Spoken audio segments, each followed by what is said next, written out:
Hi there dev noobs! I have prepared something special for you today. We are going to play with the output format of the date object today. There are 6 methods anxiously waiting for you to learn about them. So let's not hover too long and let's get to it.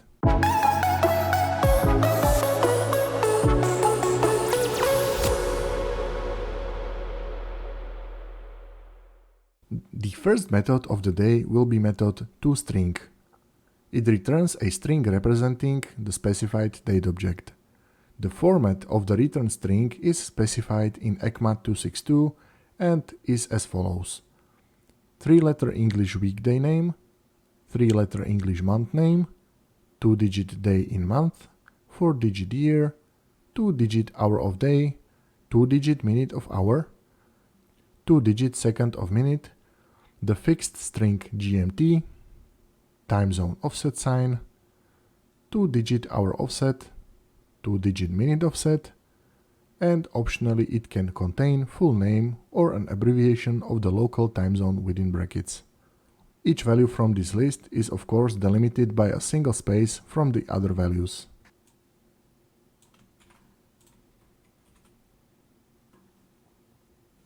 You might have seen this format of the date object on the output. As a matter of fact, if you ever used console.log together with the date object variable, you must have seen it. The toString method is automatically called when a date is to be represented as a text value or when a date is used in a string concatenation. Next follows the method with a similar name but slightly different results. Its name is toUtc String, and I am sure you know what at least one difference from the previous one will be. Right. This method converts a date to a string using the UTC time zone.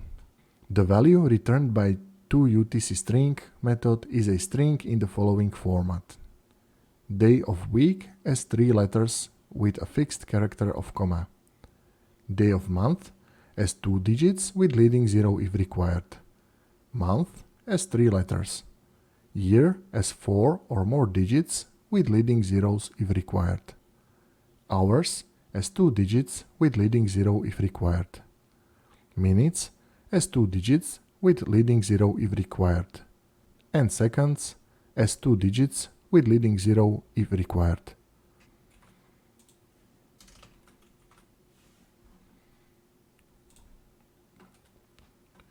Every value is followed by the single space as a delimiter. The end of the string is marked by the fixed string GMT. And of course, as I mentioned earlier, the time zone is UTC or GMT if you want. The third method of the day is toIsoString, and this method returns a string in simplified extended ISO format, which is always 24 or 27 characters long.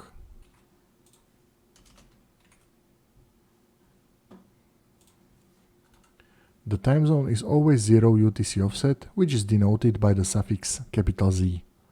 That means the date is formatted according to universal time.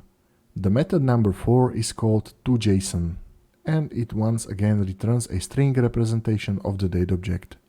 What's interesting for us is the fact that this method uses the previous one, toIsoString, so the result is exactly the same format. This method is generally intended to serialize date objects during JSON serialization.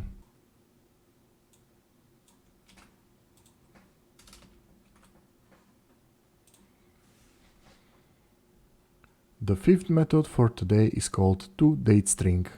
The only important thing to remember is that it returns the date portion of a date object in English in the following format separated by spaces. First 3 letters of the weekday name, first 3 letters of the month name, 2-digit day of the month, padded on the left a 0 if necessary, 4-digit year, at least, padded on the left with zeros if necessary. The returned value is exactly the first half of the date object, day of week, day in month, month in year, and year.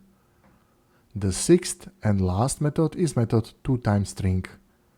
This method returns the time portion of a date object in human readable form in English language.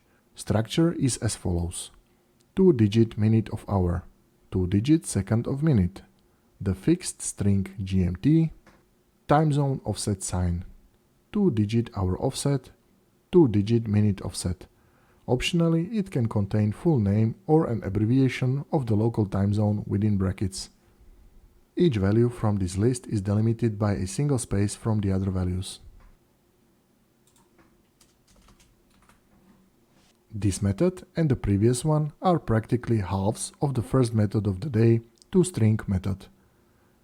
Because if you combine them together, you get the identical result as if you used toString from the beginning. Alright, that was just about the right amount of formatting methods for the day. I'm kidding, this was way too much. So let's wrap it up for the day. We all survived it, so let's call it a victory. As always, thank you for your devoted attention, and I will see you soon with the last episode of Date Object Methods. I left the best for the end. Until then,